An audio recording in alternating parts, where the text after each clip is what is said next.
جی، تو میں نے آپ کو بتایا کہ 45 مارکس جو ہوتے ہیں وہ اردو بیس سے متعلقہ ہوتے ہیں، اور ان 45 مارکس میں سے 15 نمبر جو ہیں وہ گرامر میں سے ہوتے ہیں، جو MCQs کی صورت میں آپ کے پاس پیپر میں آتے ہیں۔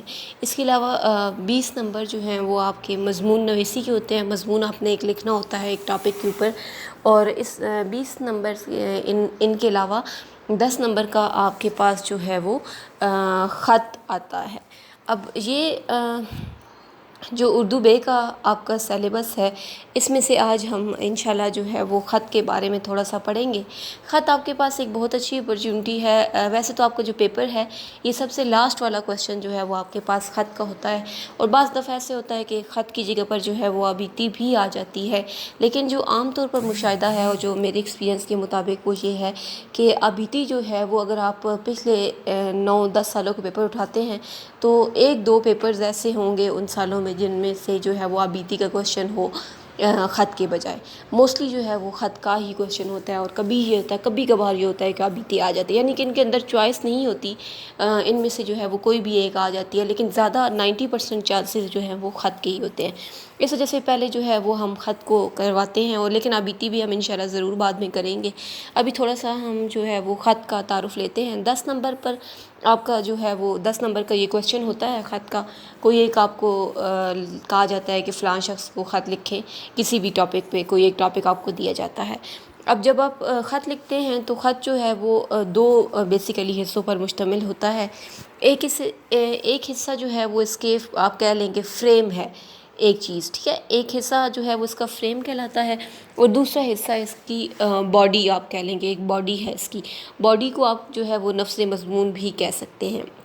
فریم آپ یہ جو اوپر والے دیکھ رہے ہیں، اب سامنے آپ کے سامنے یہ خط میں نے ایک مثال کے طور پر رکھا ہے، جو دوست کے نام آپ نے لکھنا ہے کہ اس کی والدہ کی وفات ہوئی ہے تو اس کو آپ نے تعزیت کرنی ہے۔ یہ آپ کے پاس ایک میں نے خط رکھا ہے، اور اس میں آپ دیکھیں کہ یہ جو اوپر امتحانی کمرہ لکھا ہوا ہے، یہ جو تاریخ لکھی ہوئی ہے، پیارے دوست لکھا ہوا ہے، پھر نیچے جو شریک غم ہے اور اپنا نام وغیرہ، یہ چیز آپ کا کیا کہلائے گی؟ فریم کہلائے گا۔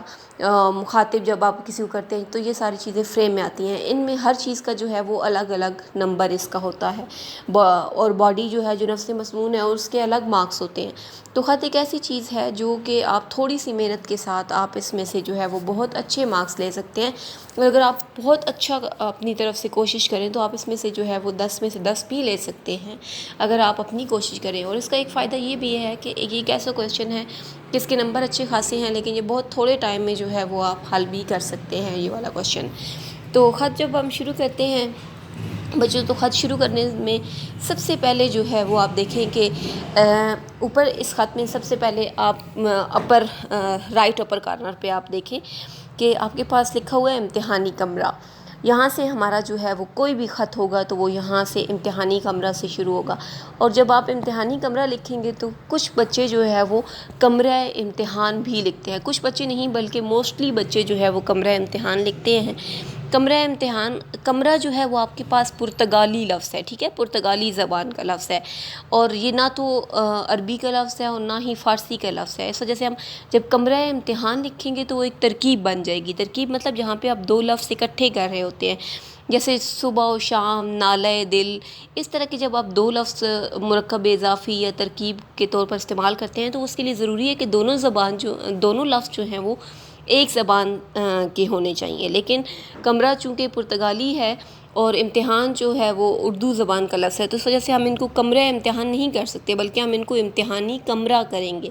اور کمرہ بھی دیکھیں یہاں پر الف کے ساتھ کمرہ لکھا ہوا ہے۔ بچے اکثر کیا کرتے ہیں، گول والی جو ہے ہوتی ہے اس کے ساتھ کمرہ لکھتے ہیں، اور جبکہ میں نے آپ کو بتایا کہ کمرہ جو ہے پرتگالی زبان کا لفظ ہے، اور پرتگالی زبان میں جو ہے وہ ہے کا کوئی کنسیپٹ نہیں ہے، اس وجہ سے پرتگالی میں الف موجود ہے، ہے نہیں ہے، تو ہم کمرہ کے آگے جو ہے وہ ہمیشہ الف ہی لگاتے ہیں، ہے کا لفظ استعمال نہیں کرتے۔ تو اب آپ نے مرکزی امتحان کا بے شک آپ لفظ استعمال کر دیں، امتحانی کمرہ کا لفظ استعمال کر دیں، لیکن کمرہ امتحان کا آپ نے لفظ جو ہے وہ آج کے بعد استعمال نہیں کرنا، ٹھیک ہے۔ تو جب آپ امتحانی کمرہ درست لکھ دیں گے تو اٹس مین کہ آپ کا ایک نمبر پکا ہے۔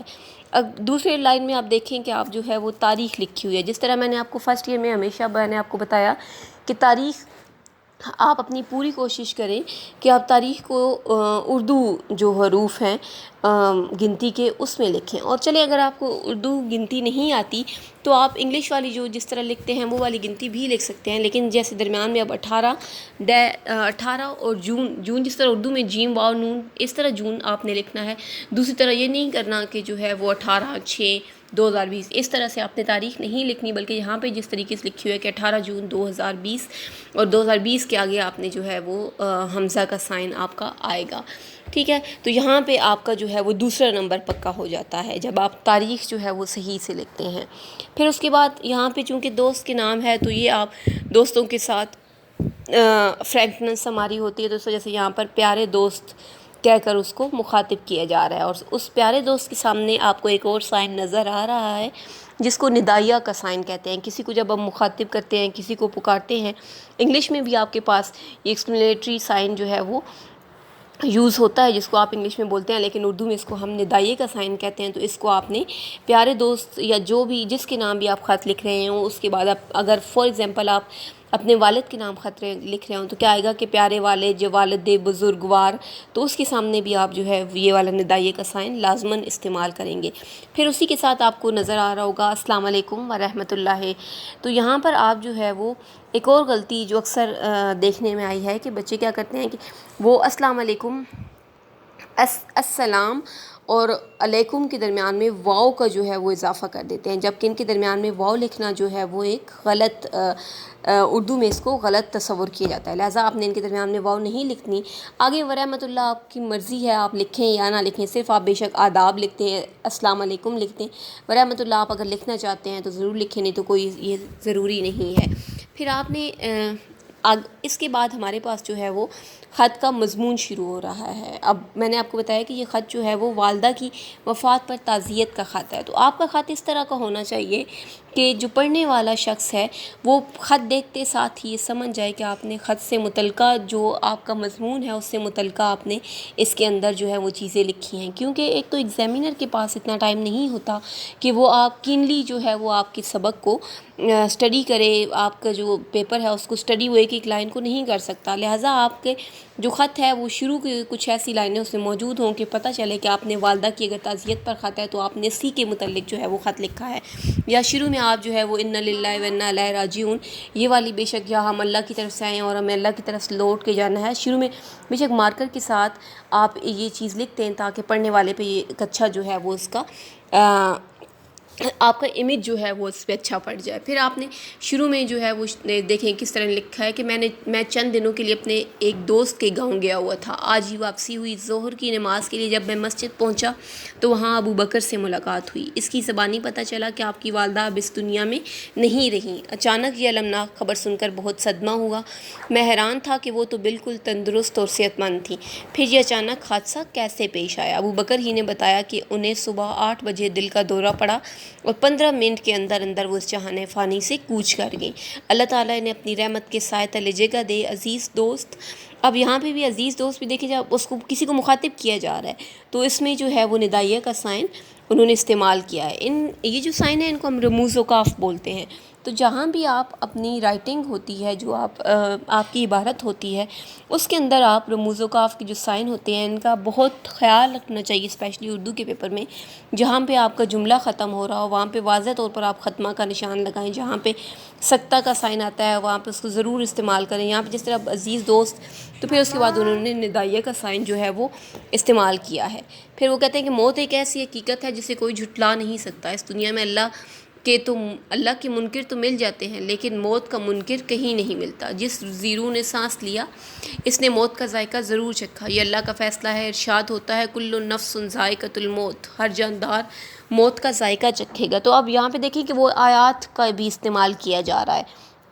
تو جو آپ کو آپ کے ٹاپک سے ریلیٹڈ اگر کوئی شعر اچھا ملتا ہے، معیاری شعر، غلط شعر نہیں لکھنا، معیاری شعر، اچھا شعر، آیت حدیث کسی چیز کا حوالہ آپ دینا چاہیں تو بہت اچھا ہے. It's well and good. آپ کی جو ہے وہ جو رائٹنگ ہے دیکھنے والے پہ اس کا اچھا اثر پڑتا ہے. اور یہاں پہ آپ دیکھیں کہ وہ شروع میں کس طرح بیان کر رہا ہے کہ یوں میں گھر میں نہیں تھا، اپنے دوست سے مجھے آپ کی والدہ کی وفات کے بارے میں پتہ چلا تو مجھے بہت افسوس ہوا. پھر وہ موت کی حقیقت کے بارے میں لکھ رہا ہے کہ موت جو ہے وہ لازماً آنی ہے. پھر آپ دیکھیں کہ وہ دوسرے میں وہ اس کے بعد دوست کی جو کہہ رہا ہے کہ تمہاری والدہ کا جانا ایک ناقابل تلافی جو ہے وہ نقصان ہے جس کا ازالہ ممکن نہیں ہے، لیکن پھر وہ اس کو صبر کی تلقین کر رہا ہے اور کہہ رہا ہے کہ تمہیں جو ہے وہ صبر کرنا چاہیے کیونکہ اللہ تعالیٰ جو ہے وہ صبر کرنے والوں سے راضی ہوتا ہے۔ تو یہاں پہ آپ نے اس طرح کر کے ایک خط جو ہے وہ آپ لکھیں گے، اور آخر میں آپ دیکھیں کہ وہ کس طرح کہہ رہا ہے، شریک غم، شریک غم کا لفظ کر کے آپ آخر میں اپنا نام بھی لکھ سکتے ہیں، ٹھیک ہے، آپ اپنا نام لکھتے ہیں شریک غم، اور آخر میں جو ہے وہ آپ دوسروں کے لیے گھر میں جو ہے وہ اہل خانہ کو سلام، اس طرح کے جملے جو ہیں وہ اب شریک غم سے پہلے اوپر دیکھیں کہ میں جلد آپ کے ہاں حاضر ہوں گا اور اہل خانہ کو سلام کہیے گا والسلام۔ تو یہاں پہ آپ نے اسی طرح سے یہ والا پیٹرن جو ہے وہ اپنے سامنے مد نظر رکھنا ہے اور اسی کے مطابق کام کرنا ہے۔ ماما ایک منٹ بیٹا، بابا کہہ رہے ایک منٹ بیٹا، مدان بس تھوڑی سی بات ہے۔